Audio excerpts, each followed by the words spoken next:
ജന്തർ മന്ദിറിലെ വിദ്യാർത്ഥി പ്രക്ഷോഭത്തിനു നേരെയുള്ള പോലീസ് നടപടിയിൽ പ്രതിഷേധിച്ച് പ്രതിപക്ഷ ബഹളത്തെ തുടർന്ന് പാർലമെന്റിന്റെ ഇരുസഭകളിലും ഇന്നും പ്രതിപക്ഷ ബഹളം. ലോക്സഭയിലും രാജ്യസഭയിലും നടപടികൾ 2 മണിവരെ നിർത്തിവെച്ചു.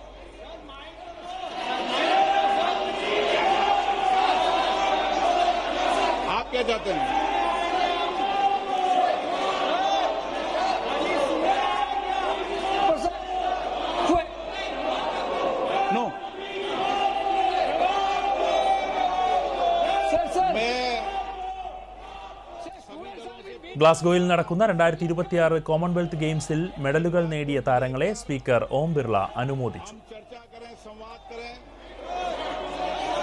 രാജ്യസഭയിലും സമ്മേളനം ആരംഭിച്ചപ്പോൾ തന്നെ പ്രതിപക്ഷ ബഹളമുണ്ടായതിനാൽ നടപടികൾ തടസ്സപ്പെട്ടു.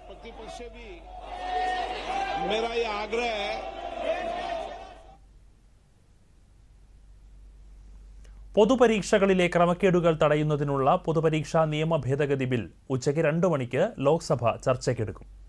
ചർച്ച നടത്താൻ അനുവദിക്കണമെന്നും സഭയിൽ സമവായമുണ്ടാക്കണമെന്നും ലോക്സഭാ സ്പീക്കർ ഓം ബിർള അംഗങ്ങളോട് അഭ്യർത്ഥിച്ചു. നിലവിലുള്ള 2024 നിയമത്തിൽ ഭേദഗതി വരുത്താനായി കേന്ദ്ര സഹമന്ത്രി ഡോക്ടർ ജിതേന്ദ്ര സിംഗ് ആണ് കഴിഞ്ഞ ദിവസം ബിൽ സഭയിൽ അവതരിപ്പിച്ചത്. 10 വർഷം വരെ തടവ്, 10 കോടി രൂപ വരെ പിഴ, ശിക്ഷിക്കപ്പെട്ട കുറ്റവാളികളുടെ സ്വത്തുക്കൾ കണ്ടുകെട്ടൽ തുടങ്ങിയ കർശനമായ ശിക്ഷകൾ ഉൾപ്പെടെ നിരവധി സുപ്രധാന വ്യവസ്ഥകൾ നിയമനിർമ്മാണത്തിൽ ഉൾപ്പെടുത്തിയിട്ടുണ്ട്.